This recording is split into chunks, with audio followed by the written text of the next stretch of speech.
पुणे ईश्वरी भिसे मृत्यू प्रकरण आणि या प्रकरणी आता धर्मादाय आयुक्तांचा अहवाल राज्य सरकारला सादर झालेला आहे।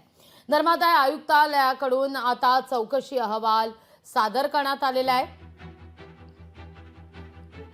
हॉस्पिटलकडून नियमांचं उल्लंघन झालंय का याची चौकशी आता धर्मादाय आयुक्तांनी सुरू केलेली आहे। मुख्यमंत्री देवेंद्र फडणवीस यांच्या आदेशानुसार ही चौकशी करण्यात आलेली आहे। राज्याचा आरोग्य विभाग, महापालिकेची माता मृत्यू अन्वेषण समिती, धर्मादाय आयुक्तालय अशा 3 पातळीवर चौकशी करण्यात येते। या सगळ्या प्रकरणाची आता धर्मादाय आयुक्तालयाकडून चौकशी अहवाल सादर झालेला आहे। या सगळ्याविषयी अधिक माहिती घेण्याकरता थेट जाऊया पुण्याला आपले प्रतिनिधी अमोल धर्माधिकारी यांच्याकडे। अमोल, काय अधिक माहिती या सगळ्या संदर्भात? अहवाल सादर झालेला आहे धर्मादाय आयुक्तालयाकडून, मात्र या अहवालात नेमकं काय काय नमूद करण्यात आलेलं आहे? काय नेमकं या अहवालातून निष्कर्ष काढण्यात आलाय?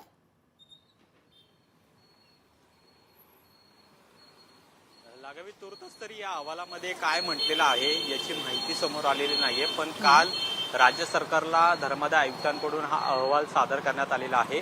याआधी आपण पाहिलं की राज्याच्या उपसंचालक विभागाकडून जी समिती गठीत करण्यात आलेली होती, त्या समितीने सुद्धा पुणे पोलिसांसमोर आणि राज्य सरकारला अहवाल सादर केलेला होता, ज्यामध्ये दीनानाथ रुग्णालयाच्या कारभारावर सुद्धा ठपका ठेवण्यात आलेला होता। ईश्वरी भिसे यांच्या मृत्यू प्रकरणामध्ये हा ठपका आहे तो दीनानाथ रुग्णालयावर ठेवण्यात आलेला होता। मात्र आता धर्मादाय आयुक्तांनी जी चौकशी केलेली आहे त्यामध्ये नेमकं काय आढळून आलेलं आहे, या प्रकरणात कोण दोषी आहे हे सुद्धा पाहणं महत्त्वाचं असेल। मात्र आता हा सगळा निर्णय आहे तो राज्य सरकारच्या कोर्टात गेलेला आहे। राज्य सरकार आणि राज्य शासन याबाबतची कार्यवाही आहे ती पुढे करणार आहे। मात्र माता मृत्यू अन्वेषण विभाग आहे त्यांचा अहवाल येणं अद्यापही बाकी आहे आणि त्यामुळे तो अहवाल सुद्धा आज येण्याची शक्यता आहे। आज किंवा उद्या साधारण तो अहवाल येऊ शकतो। मात्र आता धर्मादाय आयुक्तांचा जो अहवाल होता तो राज्य सरकारला सादर करण्यात आलेला आहे।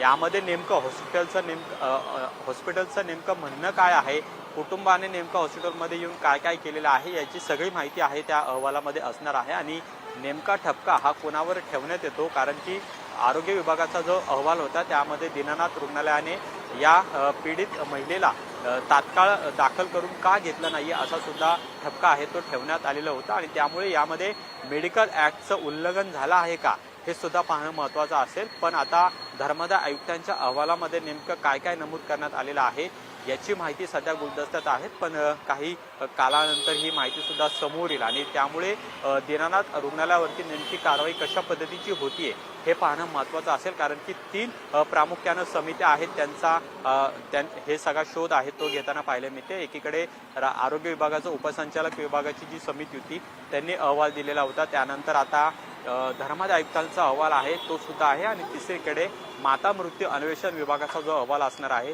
तो सुद्धा कसा असतो हे सुद्धा पाहणं महत्त्वाचं असेल। आणि त्यानंतर दीनानाथ रुग्णालयाची यामध्ये कशा पद्धतीची चूक आहे किंवा कशा पद्धतीने यावर कारवाई करण्यात येईल हे पाहणं महत्त्वाचं असेल। निश्चित अमोल, तुर्तास धन्यवाद तुम्ही दिलेल्या एकूणाच्या सविस्तर माहिती करता।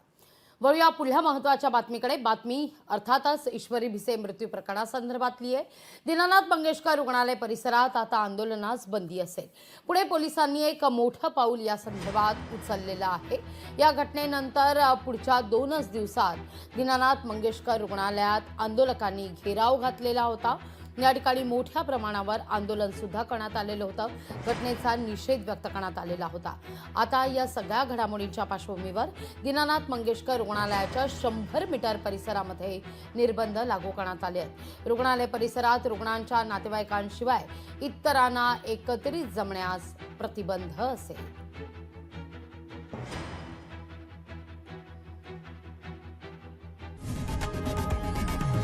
लोकशाही मराठी ऐका, पहा, जागरूक रहा।